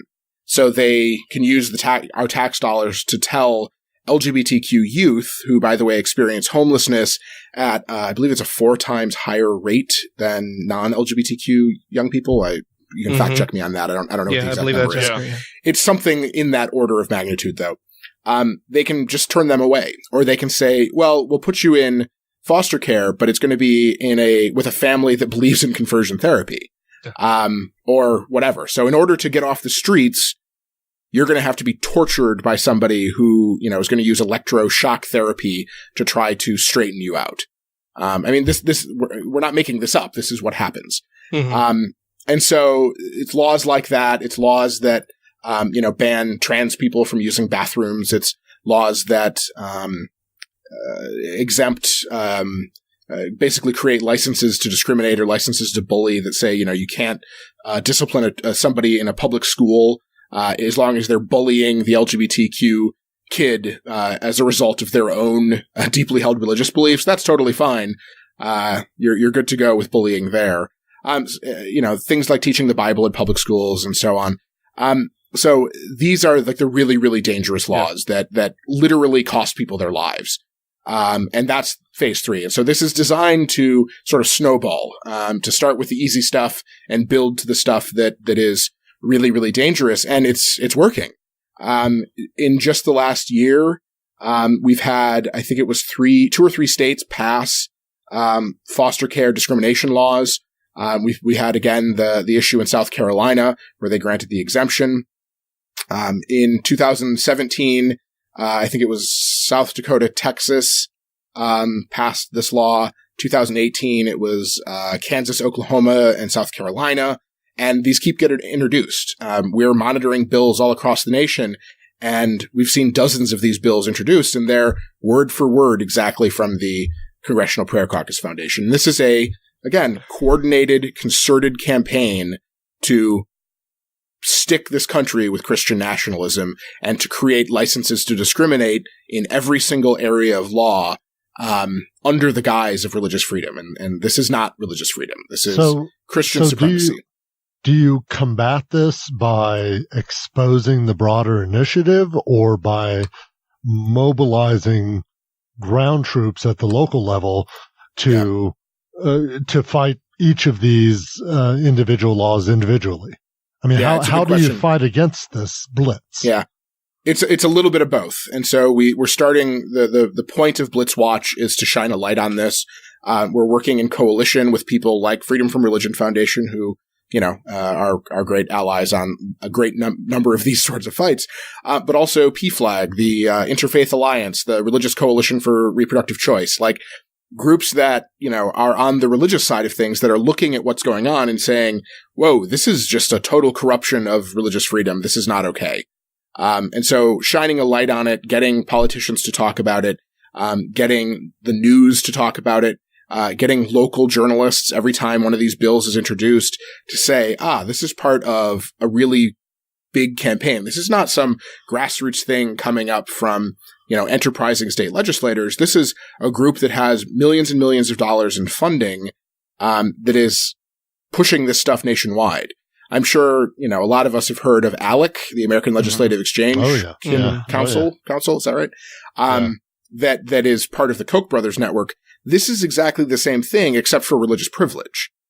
They are putting out model policy guides that contain dozens of these bills that people can copy and paste and drop into their state legislature with no effort.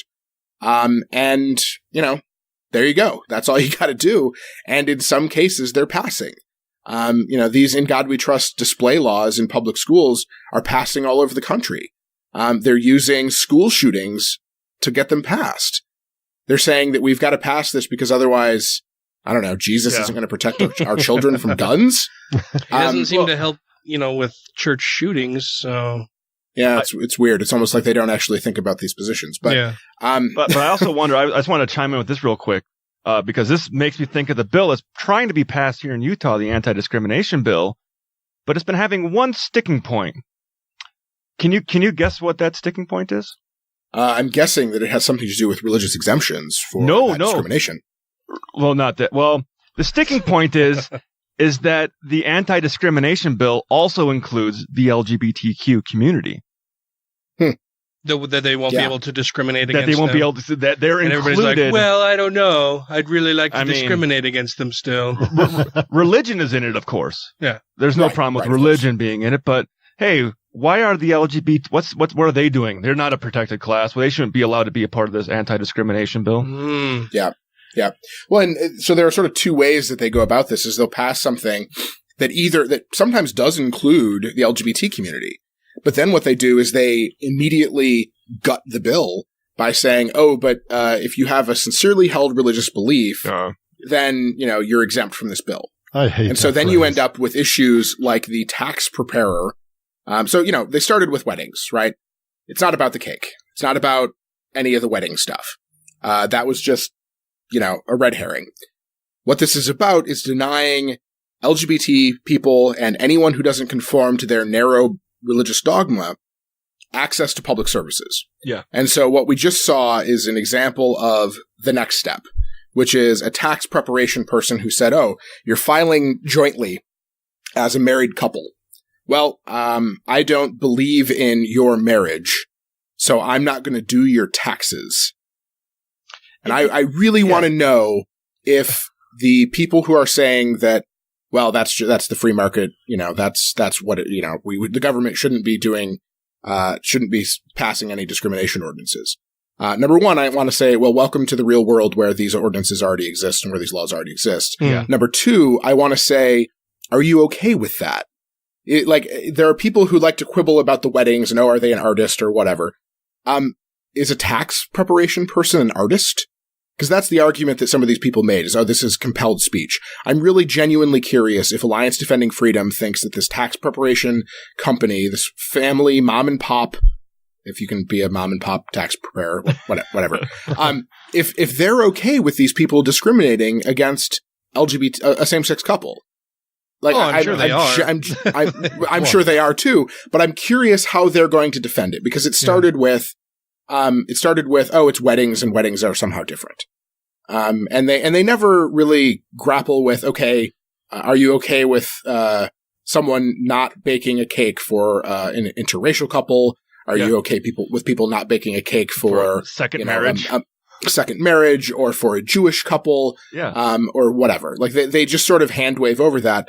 But now it's a different thing. It's not wedding cakes; it's taxes, and I'm genuinely renting curious. Apartments, and it's exactly, and that's the next step is employment. And in many cases, right? In many cases, it's not even the next step; it's the reality that people are living in, where you can be fired tomorrow, in this country for working in a state that doesn't have protections for sexual orientation or gender identity. You can be fired tomorrow for getting married, and not just at a Catholic church or whatever, or at a Catholic school, but at the hardware store or at Taco Bell or whatever, and you can be fired in more than half of this country, and that takes a lot of people by surprise. Yeah. I mean, well, I'm not surprised, I guess. Right. Yeah. Doesn't take us by surprise. Yeah, I'm not surprised that they're using all of this subterfuge and hiding in the shadows and all of this backroom play to try to get this done. I am very concerned about it, though. I think it's great that you guys are keeping an eye on it for sure. Yeah. And this is the sort of thing that we have to build a big coalition around, because it's central to so many overlapping areas of concern. And if we can connect the dots and say, these license plate laws and these school In God We Trust display laws, these are connected to these attempts to take away the rights of LGBT people. If we can show up and be good allies for our friends and allies in the LGBT community, then they're going to show up for us as well. Because if we can demonstrate that these things are all part of one thing, you can't pick and choose how you're going to fight against it. The threat to our rights is so broad-based that our response has to be as well. So we have to be willing to bring in people from outside the atheist community to fight back against these things, and sometimes let them lead when the issue more directly impacts them. And so that's something that, American Atheists is really taking a lead on right now, is bringing together those coalitions on issues like LGBT rights and religiously justified LGBTQ discrimination, religiously justified attacks on public education, religiously justified attacks on climate science, on science education, on sex ed, on access to reproductive health care, so on. These are all atheist issues. These are all issues that our community tells us they care about. And so we have to be good allies, we have to be good partners, and we have to give resources to our local groups to fight the fight. And that's what they're doing. So you're looking at things at, the bigger picture and kind of looking at things nationally and all that. What can we, like individual atheists at the ground level, what can we do to help? So the most important thing you can do is get involved with, number one, a local group of atheists, or get involved with an issue that you care very passionately about, and get involved as an atheist. So get your atheist friends, get everybody together and say, you know what, we all care about, I'm going to just pick something here. We all care about the March for Our Lives. We all care about gun violence. That's not a traditional sort of atheist issue. I don't think anybody would look at that and go, that's a church-state separation issue. But could you imagine 20 years ago, heck, even 10 years ago, national level politicians coming out and saying, I don't want your thoughts and prayers? Just think about the sea change that we've seen in the last 20, 10, 5 years on that, especially after Parkland, with people saying, I don't want your thoughts and prayers. I want you to actually do something. Yeah. Mm-hmm. Well, we can do something. We can show up for this. We can be visible and say, you know what? Hey, I'm here from Atheists of Utah. We have a bunch of people who want to help. What can we do? What can we do for you? And be there, be good allies, volunteer for stuff, get the work done and show up day after day after day. And, unfortunately, or, the struggle or the hard part about this is we have to put in the really hard on the ground work every single day. And it takes time. It takes time to build up those relationships, but that's what this is about. It's about building relationships and building a support structure, building a support network. so people know that we're reliable allies. So that's what you can do at the most basic level, is find something you care about and then go be conspicuously an atheist while you're doing it. And it does a bunch of things. It builds that network. It means that people who are atheists, who had never been part of any atheist group, see you there and say, oh, okay, I thought atheist groups, all they cared about was, the stereotypical atheist issues. Anti-religion. Anti-religion. All they do is sit around and talk about how God doesn't exist. Yeah. No. We get out there and we make our community a better place because we know that we're the ones that have to do it, right? And so we get out there and do it. And so then you can recruit people into your group by demonstrating that this is what an atheist looks like, right? This is what atheism looks like in America now. So you're serving that need. Number two, you're normalizing this community nationwide by simply being there and doing things, right? By being a visible atheist in public. For some people in certain parts of the country, that's a pretty revolutionary act. That's something that people don't think about. That's something that, people think, oh, I've never actually met an atheist. You show up to your immigration justice group. You show up to your gun control or your gun policy group. You show up to your environmental group. You show up to any of those wearing your atheist t-shirt, literally wearing your atheism on your sleeve, and being a good ally. That changes people's minds immediately. And a lot of times it's the first time they've, met an atheist who's willing to say, oh yeah, I'm an atheist and I care about this issue. That's why I'm here. That's a really powerful act. So that's why we encourage people to do that, and why we're giving people resources not to, do one particular issue, but a framework to do activism in general, and how to be a better partner, how to be a better activist. That's what we want people to do. So, if you're thinking, but I'm one person, what can I do? That's what you can do. And also, obviously, donate to American Atheists so we can keep doing this stuff. I was just going to bring that up in the most subtle way possible. Yeah, no. I would be a very, very bad president if I don't at least mention that. Yeah. Because you guys have memberships that you guys can pay yearly dues for. You guys can pitch in extra money. So, how much does that cost? And of course, they go to atheist.org to sign up for it. But swing by atheist.org. Our normal membership, our standard membership is $35. That's the basic level. If you want to be a member, do that. If you want to really make a difference, the easiest thing you can do is become a monthly supporter. We have a lot of people, hundreds and hundreds and hundreds of people who are giving $10 a month.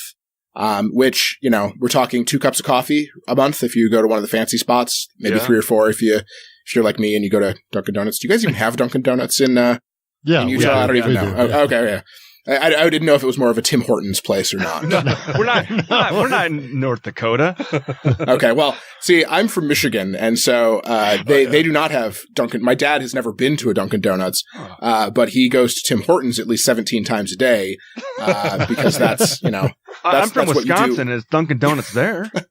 Really? Oh man, I guess it must be just like Canada, Michigan, and North Dakota that have Tim Hortons, but it shows my range of travel. But anyway, if you go to Dunkin', maybe it's 3 or 4 cups of coffee, but if you're going to Starbucks, it's like 1 triple latte mochaccino chip something or other. That's like 1 drink for the month, and you can just kick that to us, and you're making it easier for us to budget. You're giving us reliable income. And, if you decide, I hit a rough patch this month, I need to stop, you stop donating for the month. You join back in when you can, but you don't have to think about it. We don't bother you asking you for money all the time. And it's a great way of supporting activism that matters. And so, it spreads out your giving. So you're not thinking, oh God, I want to give him $100, but do I have $100 right now? Maybe not, but I bet you have $10 every month for the year. So that's what we're trying to encourage people to do. It really does make a huge difference when hundreds and hundreds of people are making that sort of investment in the work that we do. And it's a huge vote of confidence in this type of local activism, in supporting local groups at this level. It really makes a huge difference in the way that we can do business. That's awesome. I think everybody should get involved. Everybody should become a member.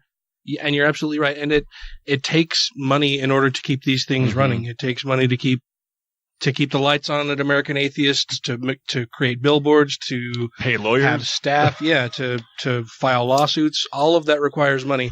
And, well, and sure, the other side has a shit ton of money. Oh, yeah. Yeah. Just to give you an idea of this, so last week I was in Washington, D.C. for the annual Secular Coalition for America member meeting. You look around at the groups in the room. There's something like 20 different groups. Alliance Defending Freedom has more money each year than all of those groups combined and doubled. Oy. And that's one group. We're not even talking about the Family Research Council. We're not even talking about Focus on the Family. We're not talking about Liberty University. We're not talking about even people who, we disagree with most of the time, but aren't like foaming at the mouth. People like Beckett, the Beckett Fund. We vehemently disagree with the Beckett Fund most of the time, but they're not literal Christian nationalists trying to institute like Christian Sharia. They're just wrong, but they're at least sort of wrong within normal limits of wrongness, as opposed to actively trying to destroy the country, which is, a refreshing thing to say from time to time in today's political discourse. Yeah, they're not building lairs in a secret cave or a hollowed-out volcano on an island somewhere. Putting laser beams on sharks' heads. Yeah, if you're an atheist that has access to some sort of like giant laser cave like that, shoot me an email. I'd like to talk. Because, listen, we could sell it and really hire a shitload of lawyers, and more, and even more importantly, local organizers. These lawyers, they for some reason they want to be able to pay their student loan debt, which is, tough. So, we have to pay them slightly more than. Well, I hear otherwise, Richard Branson's I don't want to island. Yeah, listen, Richard Branson is in fact an atheist. So if somebody has a direct line to Richard Branson, hit me up and let's chat, because we just need like 0.5%, Mr. Branson, and we're good to go here. All right. Just a tiny investment, and we would really be making a lot of difference here. Yeah. Just don't go on one trip on your yacht, Mr. Branson, and that'll be enough to cover. Seriously, that's all it is. Maybe launch one fewer rocket or something. I don't know. But that's all we need to really win this fight. And I'm being a little flip about this, but the fact is that your money, if you're donating, if you're trying to decide who you're going to donate to, where is, let's talk atheist, philosophy here. What's the marginal utility of donating to different groups? You donate to the ACLU. The ACLU is great. They have a shitload of money, and they're pretty well set right now. You donate to an organization like us, like the American Humanist Association, like Freedom from Religion, like Secular Coalition. I'm going to plug all my friends and allies over there as well. We're working with a much smaller budget.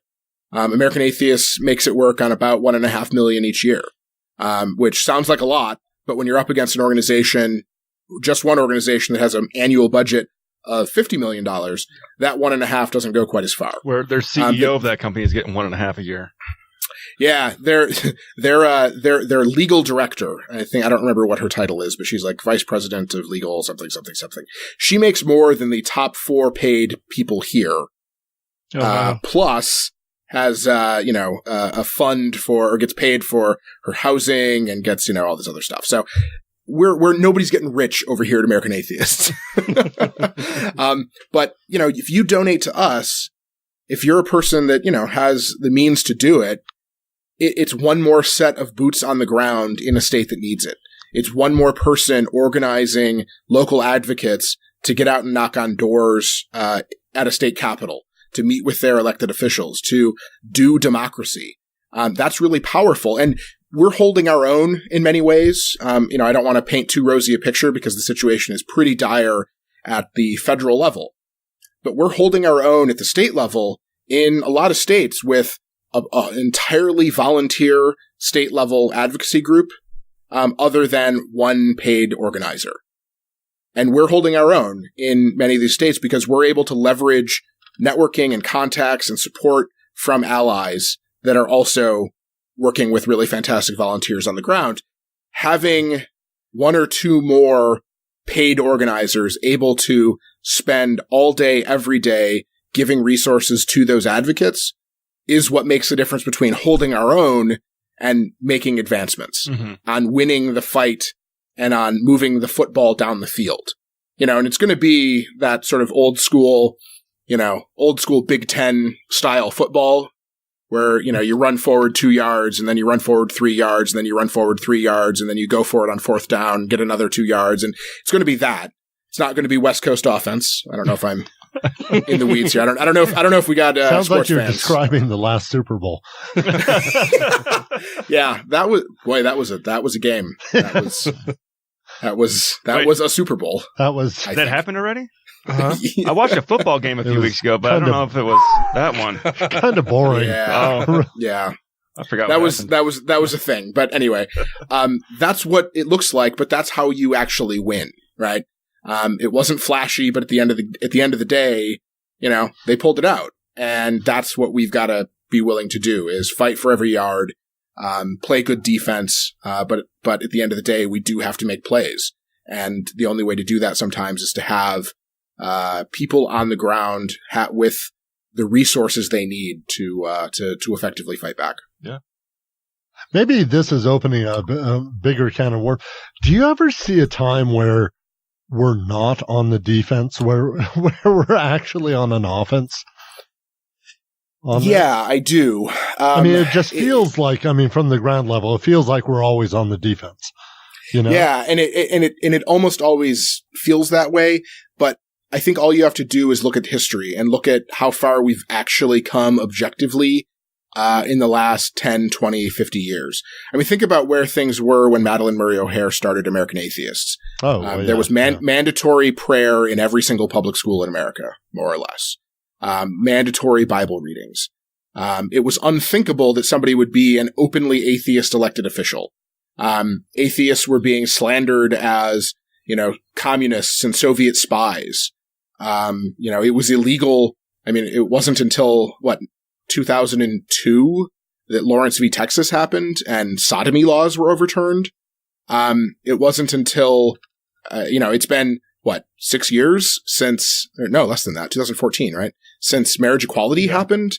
The rate of change on some of this stuff is stunning. We spent, 50 years, 100 years since they started measuring with 1 or 2% of Americans as atheists and non-religious. And now we've got close to more than a quarter of people are non-religious. Something like 10%, 12% say they don't believe in God. They may not use the A word, but they say they don't believe in God. You're an atheist. That's stunning. And it's happened in the last, 10, 15 years. From a policy perspective, what we're seeing right now is the other side playing defense in a way that is offensive and is offensive. And they're attacking people, in a way that they think is entrenching their privilege, and they're trying to sort of build a wall and make queer people pay for it. And that's, and they're actually doing it though, which, unlike, you almost had Grant do a spit take with his wine. Bad timing there.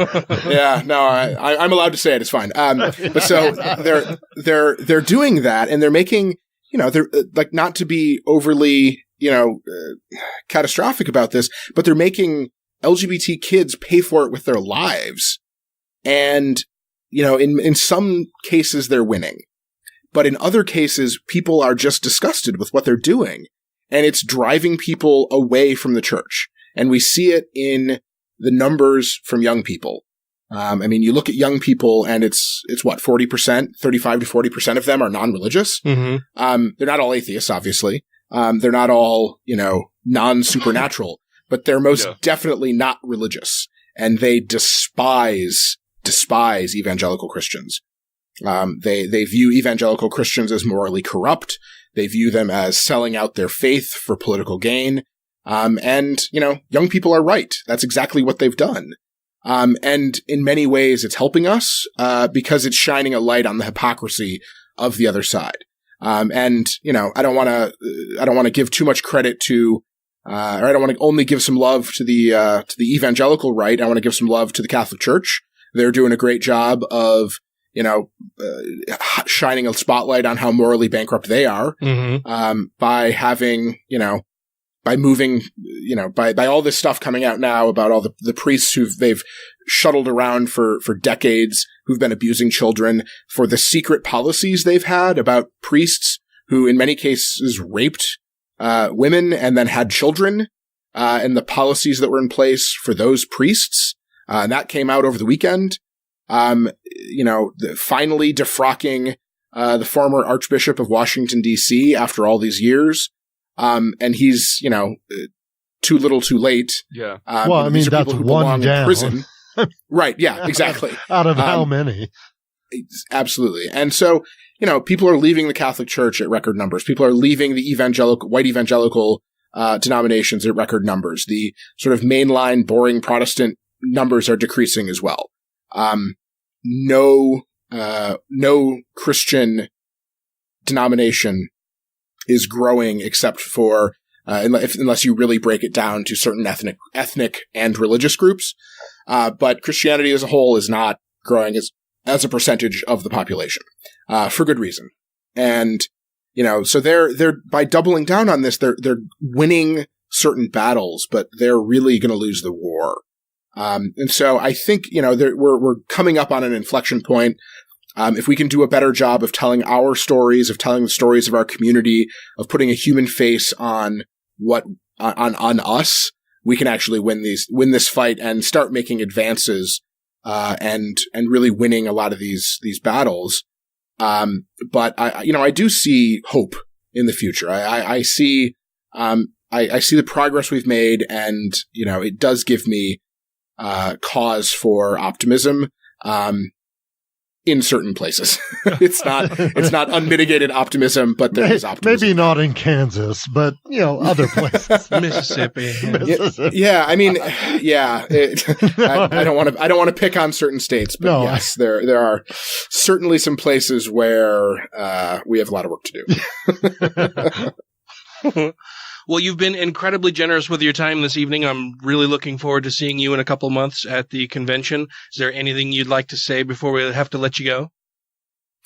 Just that I really want to thank all of the advocates and the activists and the folks who have stood by us for decades, and are really doing some fantastic work on the ground. There are so many people who have been around this community for years and years and years, decades even. Some people who have been around since Madalyn Murray O'Hair was here, which, I mean, in the grand scheme of things, isn't that long ago, but have been putting in countless hours of their time, their effort, their blood, sweat, and tears into changing the world for the better. They really deserve all the credit in the world. They have done fantastic work. But also the people who are just joining us, who are coming into this movement and seeing, the values that we stand for in the work that we're doing, and are diving in with both feet, or jumping in with both feet. I guess you don't dive feet first, do you? But are really jumping in. Yeah, that would be pencil diving, I guess. Yeah. But are really jumping in and putting in, again, countless hours of effort. I mean, it really gives me the energy to keep going when I'm here at the office until 11 o'clock some nights, cough, cough. But I come in from, doing jury duty or whatever it is I'm doing, working my second job, and then coming in here and putting in another 12 hours. It reminds me that there are people who are doing exactly that, but they're doing it while also working their full-time job to pay the bills. And then they're going and testifying at their state capitol. They're going and submitting testimony. They're going and protesting, and they're going and, having house parties and organizing rallies and organizing, actions to protest, some really shitty thing that their legislature has done. There are just tireless advocates out there who really make the difference. And I'm really proud to stand with so many fantastic people leading this organization and really leaning on them for support and, for advice and guidance as we look forward to the next year, the next 5 years, the next decade. Fantastic. Thank you so much for coming on the show, man. It was great to chat for you. We'll have to do it again when, it hasn't been 200 some odd episodes that have well, I was going to say I'm going to set my watch for 4 years from today. Yeah. I'm going to look at my clock, or I'm going to look at my phone in 3 years and go, what is this timer that's been running? Oh my God. But yeah, no, I'd love to come back anytime, guys. It was great to talk with you. Fantastic. Thank you so much, Nick. I really appreciate it. Hi, this is Regina Tippett. I'm a licensed professional counselor. You can find me at Secular Therapy Project or rctcounseling.com. And you're listening to The Godless Rebelution. And a good case can be made that the decent, moderate people, just about everybody in this room, are in a sense paving the way, making the world safe for the extremists. Because decent, moderate, sensible, middle-of-the-road religious people teach children that faith is a virtue. That means believing something without evidence. And there's a minority of people who will take that really, really seriously, and they'll say, my holy book tells me that I've got to go out and kill infidels, kill apostates, that I've got to go and make a suicide bomber of myself, I've got to go and fly planes into skyscrapers in New York. It's only a minority. But if it wasn't for faith being given a free ride, but if it wasn't for faith being touted as a virtue, just about everybody in our civilization is taught that faith, that means belief without evidence, is a good thing, it's a virtue. Indeed, the less evidence there is, the more virtuous you are in believing it. If you have questions, comments, concerns, compliments, corrections, criticisms, or concepts for content, contact the show via email at godlessrebelution@gmail.com, by text or voicemail at 330-81-REBEL, or Twitter the Twatter at TGR Podcast. Thank you! What an awesome guy. I just really like talking to Nick. He's smart, he knows his shit, and he's doing a fuck ton of work for the secular community. I think that's awesome. He's got a lot of solid plans. Yeah, and he's got a great staff. I mean, everybody that works there, I think, is really, really dedicated and puts in a lot of time and effort. And I think they're not thanked nearly as often as they should be. But I've also been in a volunteer secular position, so I might be a little biased there. But I should double check my membership status. I might have lapsed. I probably just need to set up the recurring thing he was talking about, because I have the recurring thing set up with like the legal defense fund and various other groups, like $5 a month or something like that. Yeah, I should just set that up. Well, and every little bit helps, and people are like, well, I don't really have much money, I can't really afford to help, whatever. Honestly, even $1, like if everybody listening to the show or everybody who was concerned just gave $1. That would be a huge amount of money. Yeah. And if they could give $1 per month, I mean, you can find that just walking down the road, picking up change, right? Yeah. That's probably that's not a huge car commitment right now. Yeah. Yeah. You steal it out of your mom's purse and send it. Yeah, but that costs a lot of money to travel there and steal it. Not your mom's purse necessarily. But yeah, I think it's one of the most difficult issues faced, that people running secular organizations face, is just they need funding in order to keep things going, and the secular community is not great at giving money to causes that they actually want to see succeed. It's we can put in the work, but if we don't have money to run the things that need to run, we don't have the benefit of obligatory donations, right, to save our souls, right? Yeah, we need to come up with one of those. There are no plenary exemptions. We need salvation for atheists. Yeah, like atheist salvation. Give us 10% or Cthulhu's going to get your ass. That would make a fun YouTube video. Yes. You should do that, Ryan. We're going to do it then. We're going to dress up as missionaries. We're going to dress as missionaries and knock on door and say Cthulhu needs you to donate 10% of your soul.